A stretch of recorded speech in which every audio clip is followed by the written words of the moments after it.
TNA this week was Destination X. We had a pretty stacked show, 5 matches overall. Lots of story development. So let's just run down the card real quick. First of all, we had the Wolves successfully defend the tag team championships against the Hardy Boys. Low Key, Sonata, and Samoa Joe all qualified for the X Division Championship match, which I believe is going to be happening this week. Yes.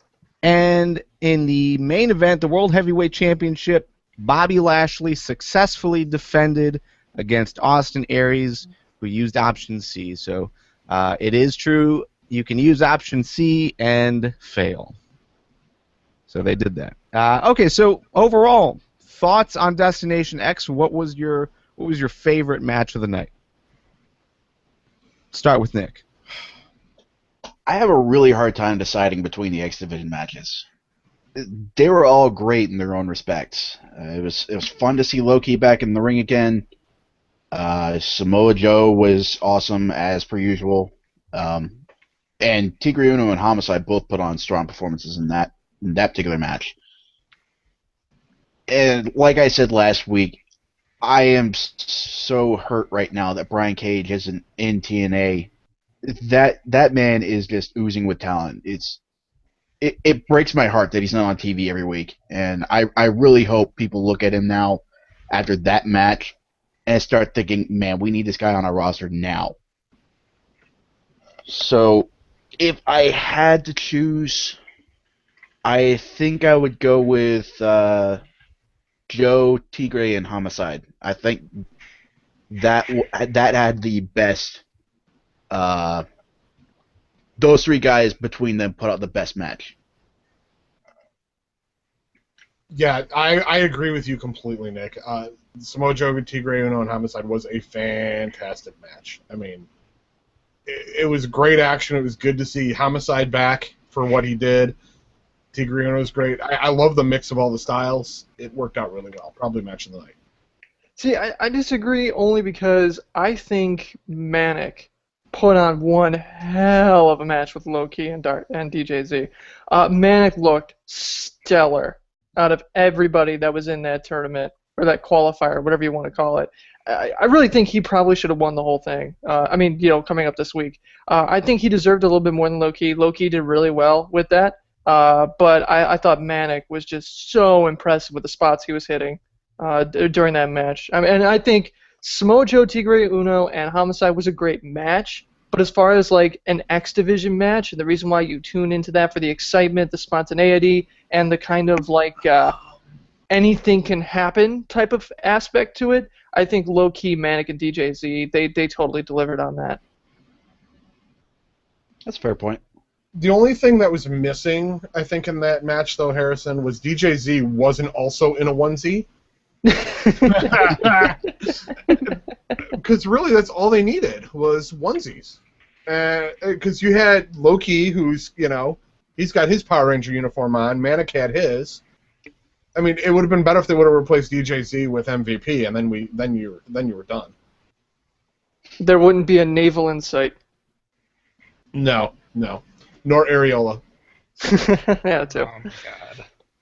I have to disagree with I think all of you guys, and while I'm I look at TNA a little bit different for the fact that I'm not a consistent watcher, but I did watch Destination X because my co-host said, hey, you need to watch it, and I really, really enjoyed the Lashley Aries match, and I think it was just a very, very nice match. It wasn't over the top. It wasn't, trying to be more than it actually was, and I kind of appreciate that. There wasn't spot fest heavy, and that's one thing I don't like about a lot of professional wrestling, and I think that's why I don't like the X Division as much as some people.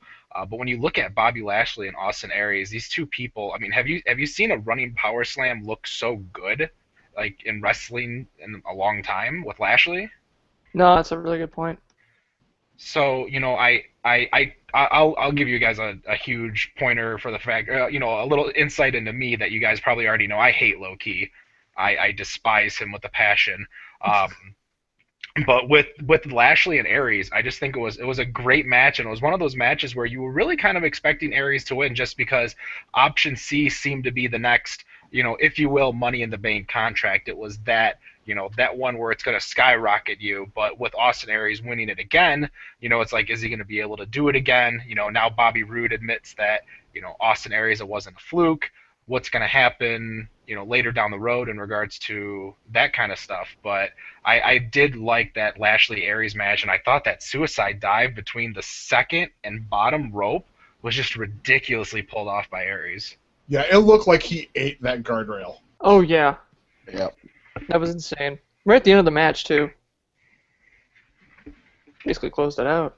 Yeah, overall, there was a lot of good matches on this card. From the live chat, Lou is saying DJ Z showed why he should be booked more consistently, and I totally agree with that. I think he's right there. But you could say that pretty much about everyone here. The only guy that I would not give that booking to would be Crazy Steve. I really am not impressed with what he's doing, but everyone else on this show, I think, delivered completely. And I know that feels it feels like a really huge shining endorsement of TNA, and I know generally speaking the IWC is against doing that, but I thought this card was stacked, and the matches themselves were great, and this was one of the shows that I watched live in New York City, and it delivered to the crowd. You can hear how loud the crowd was. I think that's another good point that we need to bring up, is just how involved the crowd was in every single match, every single in-ring segment. Garv, thanks for bringing that up. I did want to ask you this. Hardy Boys and Wolves, it sounded like the crowd was going to freaking explode from the amount of excitement that they had during that match. I mean, top of the card, these guys just came out and blew it up, and I just I want to say halfway through it, I'm going, whatever follows this, the crowd's gonna just pass out. I mean, I can't imagine that they would be able to keep that up, but that match just out of nowhere, right out the gates, just blew the entire arena up. Was it like that live? Yeah, it felt like that, and I'm trying to remember the exact layout as far as how they booked everything, but I think it was Hardy Boys versus Wolves, followed by Gail Kim versus Taryn Terrell, which we saw on Impact the week before, and you could see that the crowd had kind of died during that match, but that was why. Yeah, we were incredibly loud for that match, and then following that, I think there was only one match that I can remember us being quiet for collectively, and that was Gail Kim versus Taryn Terrell. Everything else had crowd on their feet the entire time.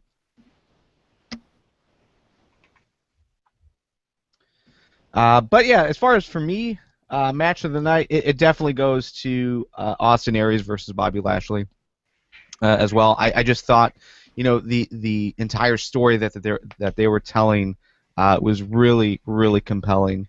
To see Austin Aries lose was just shocking in person and on TV again. You really expected Aries to win, so yeah.